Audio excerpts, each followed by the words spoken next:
Welcome to new TV Telugu. ఇప్పుడు AP top 10 చూద్దాం. గత మాసం జిల్లాలో 185 కోట్ల రూపాయల పింఛన్లను లబ్ధిదారులకు అందించామని, ఆగస్టు 1న సచివాలయ సిబ్బందితో ఇంటి వద్దే పింఛన్లు అందిస్తామని జిల్లా కలెక్టర్ చేతన్ అన్నారు.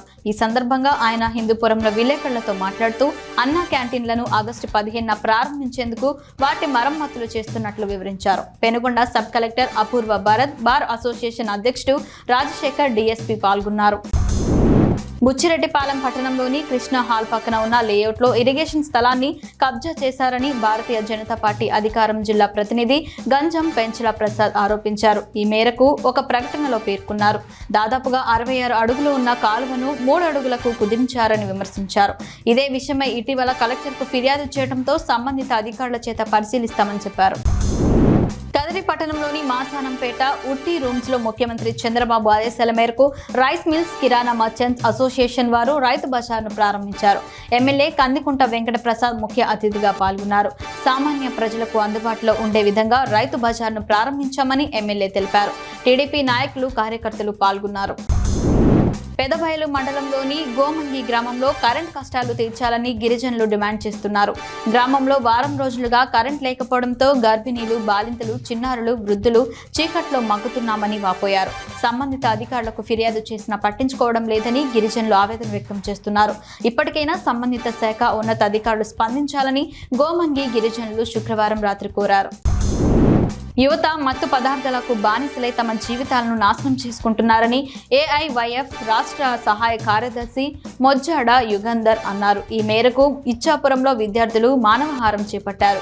ఈ సందర్భంగా వారు మాట్లాడుతూ మత్తు పదార్థాల అమ్మకాన్ని నిషేధించడంలో పోలీసులు విఫలమయ్యారన్నారు.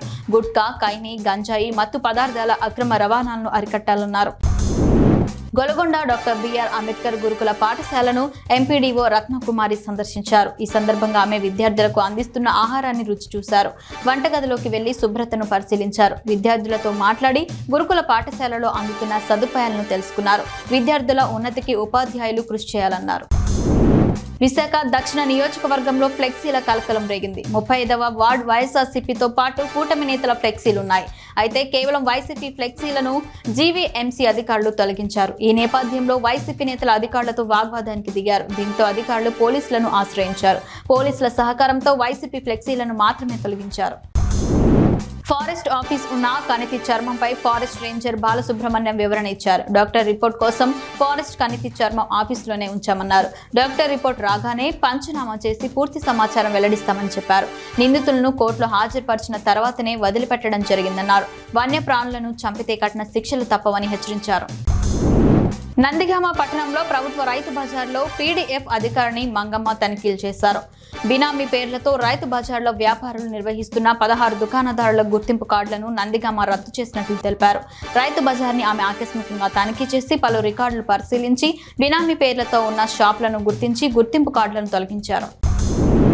గన్మెన్లకు జీడీ నెల్లూరు సమీపంలోని Chittoor police department firing range లో ప్రాక్టీస్ ఇస్తున్నారు. సంబంధిత ఫైరింగ్ ప్రాక్టీస్ ను ఎస్పీ మణికంఠ తనిఖీ చేశారు. వీఐపీల వద్ద విధులు నిర్వహిస్తున్నప్పుడు అత్యవసర సమయాల్లో ప్రాణరక్షణకు సంసిద్ధులై ఉండాలని సూచించారు.